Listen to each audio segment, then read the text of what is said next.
আজিৰ ভিডিঅ'ত আমি এৰিথমেটিক ৰিজনিংৰ নাম্বাৰ এনালজিৰ কিছুমান ইম্পৰ্টেন্ট কোৱেশ্চন আৰু হেবিলাক কেনেকৈ ট্ৰিক্সৰ সহায়ত সলভ কৰে হেবিলাকৰ বিষয়ে ডিসকাস কৰিম। গতিকে আপোনালোকে যদি আমাৰ এই চেনেলটো পোন প্ৰথমবাৰৰ বাবে চাই আছে তেতিয়াহ'লে সাবস্ক্ৰাইব কৰি ল'ব আৰু অনাগত দিনবোৰত আহিবলগীয়া নতুন ভিডিঅ'ৰ নটিফিকেশন পাবলৈ বেল আইকনটো প্ৰেছ কৰি দিব। সো প্ৰথম কোৱেশ্চনত দিয়া আছে 3:243 আৰু 5 কিমান হ'ব হেতু ফাইন্ড কৰিব লাগে। তো এইফালে যেতিয়াই সৰু নম্বৰ এটা দিয়া থাকিব তেতিয়া হলে এই নম্বৰটো ইয়াৰ মাল্টিপল বা স্কয়াৰ এইবিলাক কেনেকুৱা এটা হ'ব। তো হেতু আমি চাও প্ৰথমত ইয়াৰ স্কয়াৰ বা কিউব কৰিলে বা পাৱাৰ কিমান কৰিলে এইটো পাও আমি হেতু আগত চাই লও। তো 3 পাৱাৰ 4 কৰিলে কিমান হয় 81। আকৌ 81 ক যদি আমি 3 দি মাল্টিপ্লাই কৰো কিমান হয় 243। তো আমাৰ 3 ৰ পাৱাৰ 5 কৰিলে আমি কিমান পাই আছো 3 ৰ পাৱাৰ 5 কৰিলে আমি কিমান পাই আছো 243। তো 5 ৰ পাৱাৰ 5 কৰিলে কিমান হয় হেতু আমি ওলাব লাগে। 5 স্কয়াৰ কৰিলে কিমান হয় 25 আৰু 5 স্কয়াৰ কৰিলে আৰু 25। তো 5 পাৱাৰ 4 কৰিলে কিমান হয় 25 * 25 কিমান হয় 625। 625 ক 5 দি মাল্টিপ্লাই কৰিলে কিমান হয় 3125। এতে 3125 টো হল কি 5 ৰ পাৱাৰ 5। তাৰ মানে এতিয়া অপচন কোনটো দিয়া আছে 3125 ডি দিয়া আছে গতিকে ডি টো হ'ব কারেক্ট অপশন। তার মানে 3 টু দি পাওয়ার 5 করলে 243 পাই আছো। তো 5 ৰ পাওয়াৰ 5 কৰলে আমি কিমান পাম হেতু আমাৰ ইয়াত আহি যাব। তো 5 ৰ পাওয়াৰ 5 কৰলে আমি কিমান পাও 3125। গতিকে আমাৰ 3125 টো ইয়াত আহিব গতিকে ডি অপশনটো কাৰেক্ট হ'ব। নেক্সট কোৱেশ্চনত ডাঙৰ ডাঙৰ নম্বৰ দিয়া আছে। তো ডাঙৰ ডাঙৰ নম্বৰ দিয়া থাকিলে আমি এই দুটা ডিজিট ওয়াইজ পাৰ্থক্য হিচাপত চাম হয় না নাই। যদি ডিজিট হিসাব পাৰ্থক্য হয় তেতিয়াহ'লে তো হেতু ডাইৰেক্ট হৈ গল আৰু যদি নহয় তেতিয়া আমি বেলেগ কিবা পদ্ধতিত যাব পাৰো হেতু চাও। তো এইটোৰ পৰা এইটো ডিজিট 7 5 এই দুটাৰ মাজৰ পাৰ্থক্য কিমান -2। 5 3 এই দুটাৰ পাৰ্থক্য কিমান -2। 8 ৰ পৰা 6 এইটোৰ পৰাও কিমান হৈ আছে -2। আকৌ 4 ৰ পৰা 2 -2।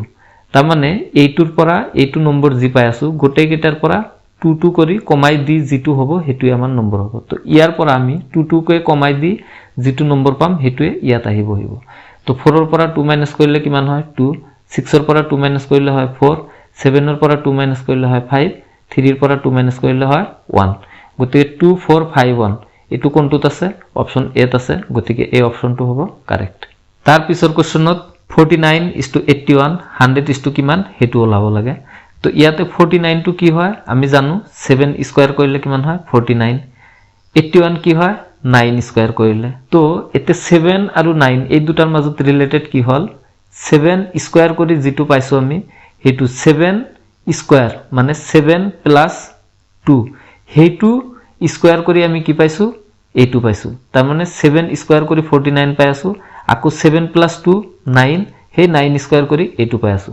তো এইটোত কি আছে 10 স্কয়াৰ আছে মানে 100। এতে 10 যেটো দি স্কয়াৰ হৈ আছে এই দুটা প্লাস কৰিব লাগিব। তো 10 + 2 স্কয়াৰ হ'ব কৰিলে কিমান হ'ব 12 স্কয়াৰ। 12 স্কয়াৰ ইকুৱেল কিমান হয় 144। তো 144 কোনটোত আছে হেতু হ'ব আমাৰ কারেক্ট অপশন গতিকে অপশন বি ত আছে এটো হ'ব কারেক্ট অপশন। তাৰ পিছৰ কোৱেশ্চনত দিয়া আছে 1/9 = 1/81। তেতিয়া হলো 1/13 কিমান হেতু আমাক লাভ লাগে।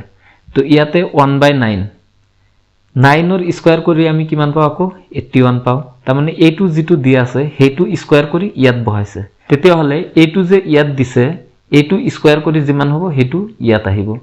তো 1/9 স্কয়াৰ কৰি 1/81 ইয়াতে বহাইছো। তো 1/13 দি আছে তেন্তে 1/13 স্কয়াৰ কৰি ইয়াত বহাব লাগিব। তো 1/13 স্কয়াৰ কৰিলে কিমান হয় 1/13 স্কয়াৰ কৰি আমি পাও 1/169। গতিকে 1/169 কোনটোত আছে হেতু হ'ব আমাৰ কাৰেক্ট অপশন। তো ইয়াত বি দি আছে বি টো কাৰেক্ট অপশন। তাৰ পিছৰ কোৱেশ্চনত দি আছে 29 37 43 ইয়াত খালি দি আছে। ইয়াতে কি হ'ব হেতু আমাৰ অপশনত দিয়া আছে চাৰিটা তাৰ পৰা এটা বহাব লাগিব ইয়াতে। তো 29 টো এটো এটা কি নম্বৰ হৈ আছে প্ৰাইম নম্বৰ হৈ আছে। 37 টো কি প্ৰাইম নম্বৰ হৈ আছে। 43 ও প্ৰাইম নম্বৰ। তো ইয়াত যেটো হ'ব হেতু কি হ'ব প্ৰাইম নম্বৰ হ'ব। প্ৰাইম নম্বৰ বা মৌলিক সংখ্যা। তো মৌলিক সংখ্যা ইয়াৰ কোনটো হয় 45 ইয়াকে আমি 9 দি ভাগ কৰিব পাৰো বা 5 দি ভাগ কৰিব পাৰো। তো এটোৰ উৎপাদক এটা দুটাতকে বেছি আছে গতিকে এটো প্ৰাইম নম্বৰ নহয়। এটো 80 10 দি ভাগ কৰিব পাৰো এটো মৌলিক সংখ্যা নহয়।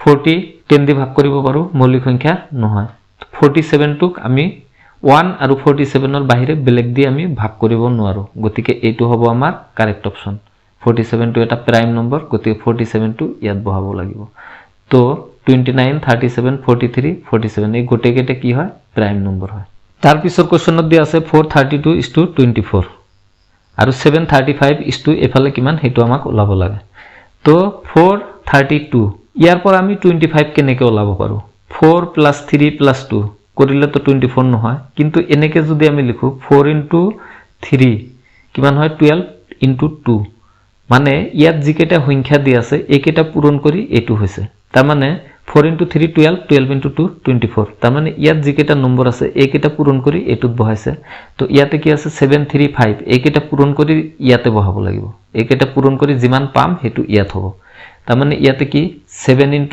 5 35 * 3 কিমান হয় 35 * 3 কৰিলে কিমান হয় 105 গতিকে অপচন কোনটোত দি আছে 105 সি গতিকে সি টো হ'ব কারেক্ট অপচন তাৰ পিছৰ কোৱেশ্চনত দি আছে কি 63:9 আকৌ এইফালে খালি দি আছে ইয়াত 14 দি আছে তো এই খালি ঠাইত কিমান হ'ব হেতু আমাৰ ওলাব লাগে তো 63 ৰ পৰা 9 কেনেকৈ আহে 6 আৰু 3 যোগ কৰিলে আমি 9 পাই আছো 6 আৰু 3 যোগ কৰি আমি 9 পাই আছো তেতে হলে ইয়াত কিমান বহালে হেই দুটা সংখ্যা যোগ কৰি আমি এইটো পাম 14 তো 5 আৰু 6 যোগ কৰিলে কি হয় 11 9 আৰু 4 যোগ কৰিলে 13 4 আৰু 2 যোগ কৰিলে 6 6 আৰু 8 যোগ কৰিলে কিমান হয় 14 তাৰ মানে এই খালি ঠাইত কিমান হ'ব 68 6 আৰু 8 যোগ কৰিলে 14 পাও গতিকে 68 টো কি আহিব ইয়াত আহিব গতিকে সি অপচনটো কারেক্ট হ'ব তাৰ পিছৰ কোৱেশ্চনত দি আছে 212436 আৰু 560 দি আছে ইয়াত খালি ঠাই দি আছে এটোৰ পৰা এটো কেনেকৈ আহিল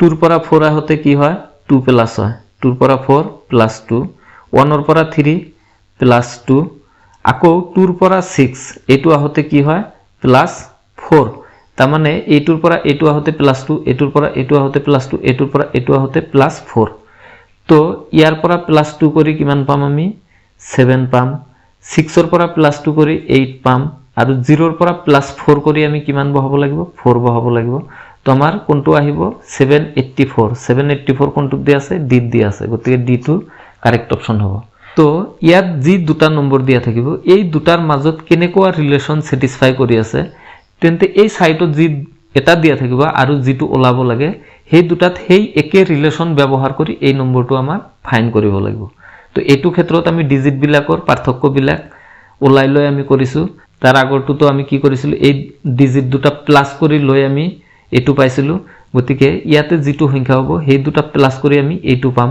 গতিকে ইয়াতে এই তলৰ অপচনৰ কোনটোৰ সংখ্যা দুটা যোগ কৰি আমি এটো পাও হেতু আমাৰ ইয়াত বহাইছিলো তো এনেকৈ আমি এনালজি বিলাক সলভ কৰিব লাগিব তাৰ পিছৰ কোৱেশ্চনত দি আছে 841:29 আৰু এফালে দি আছে 289 কিমান হেতু ফাইন কৰিব লাগে তো এইটোৰ পৰা এইটো আমি কেনেকৈ ওলাব পাৰো হেতু আমি চাও এতিয়া 841 এটু কেনেকৈ আমাৰ এটু হয় এটুক যদি আমি স্কয়াৰ ৰুট দি দিও বা 29 স্কয়াৰ কৰিলে কিমান হয় 29 স্কয়াৰ কৰিলে হয় 841 তো এইফালে যেনেকৈ আমি এটুৰ ৰুট কৰি লৈ আমি এটু পালো তাৰ মানে এটু স্কয়াৰ কৰি এটু হৈ আছে এইফালৰ ৰিলেশনটো ইয়াৰ স্কয়াৰ কৰি এইফালে হৈ আছে তো এইফালৰ ৰিলেশনটো সেম হ'ব ইয়াত যেটো নম্বৰ হ'ব হেতু স্কয়াৰ কৰি এটু হ'ব তো ইয়াতে 13 স্কয়াৰ কৰিলে কিমান হয় 169 24 স্কয়াৰ কৰিলে 400 ৰ ওপৰত গুছি যায় আকৌ 23 স্কয়াৰ কৰিলে 400 ৰ ওপৰত গুছি যায় তো আমাৰ থাকিব কোনটো 17 স্কয়াৰ কৰিলে 289 হয় 289 হয় গতিকে আমাৰ ইয়াতে কোনটো হ'ব 17 হ'ব গতিকে অপচন ডি টো হ'ব তাৰ পিছৰ কোৱেশ্চনত দি আছে 149:238 159 ইয়াত কিমান হ'ব হেতু ওলাব লাগে তো এটুৰ পৰা এটু কেনেকৈ আনিম আমি যেহেতু ইয়াত ডাঙৰ ডাঙৰ নম্বৰ দি আছে ডাঙৰ নম্বৰ যেতেই দিয়া থাকিব আমি প্ৰথমত চাম কি যে এই দুটাৰ পাৰ্থক্য কৰি আমি এটু পাও নেকি তো এটুৰ পৰা পাৰ্থক্য কৰি কিমান হয় এটুৰ পৰা এটু প্লাস অন কৰি আহে তাৰ মানে এটুৰ লগত প্লাস অন কৰি এটু আহে এটুৰ পৰা মাইনাস অন কৰি এটু আহে মানে 4 ৰ পৰা মাইনাস অন কৰিলে 3 আহে 9 ৰ পৰা 8 কেনেকৈ আহে মাইনাস অন কৰি আহে তো ফাৰ্ষ্টৰটো প্লাস অন তাৰ পিছৰটো মাইনাস অন তাৰ পিছৰটো মাইনাস অন তো ইয়াৰ পৰা আমি ফাৰ্ষ্টৰটো কি আহিব প্লাস অন তাৰ মানে 1 ৰ লগত প্লাস অন কৰিলে কিমান হয় 2 হ'ব 5 ৰ পৰা মাইনাস অন কৰিলে কিমান হ'ব 4 হ'ব আৰু 9 ৰ পৰা মাইনাস অন কৰিলে কিমান হ'ব 8 হ'ব গতিকে 248 আছে নেকি অপশনত আছে বিত গতিকে বি2 কারেক্ট অপশন হ'ব তো এই সাইটত যি দুটা নম্বৰ দিয়া থাকিব এই নম্বৰ দুটাৰ পৰা আমি পিছৰ দুটা নম্বৰ আমি ফাইন্ড কৰিম ইয়াতে যদি ডাঙৰ ডাঙৰ নম্বৰ দিয়া থাকে তেতিয়া হলে আমি প্ৰথমত কি চাম নম্বৰ কেইটা ডিজিটৰ ডিফাৰেন্স বা পাৰ্থক্য বিলাক আমি কেনেকে স্যাটিসফাই কৰে নেকি যদি কৰে তেতিয়া হলে হেতু হিচাপতে আমি এটো ওলাই দিম আকৌ যদি পাৰ্থক্য হিচাপত নহয় এটা ডাঙৰ দিয়া আছে আৰু এটা সৰু দিয়া আছে তেতিয়া হলে আমি কি চাম ইয়াৰ ডিজিট বিলাক যোগ কৰি এটো পাও নেকি বা পূৰণ কৰি এটো পাও নেকি বা যেটো সৰু নম্বৰ দিয়া থাকিব হেতু স্কয়াৰ কৰি এটো হয় নেকি যেটো কন্ডিশন স্যাটিসফাই কৰিব সেই হিচাপত আমাৰ এই ফালৰটো আমি ওলাব লাগিব তো এনেকে নাম্বাৰ এনালজিৰ বিলাক সলভ কৰিলে হৈ যাব For more video classes, free mock test, MCQ and latest government job newsৰ বিষয়ে জানিবলৈ আমাৰ Android app নহলে আমাৰ website visit কৰক লিংক ডেসক্ৰিপচনত দিয়া আছে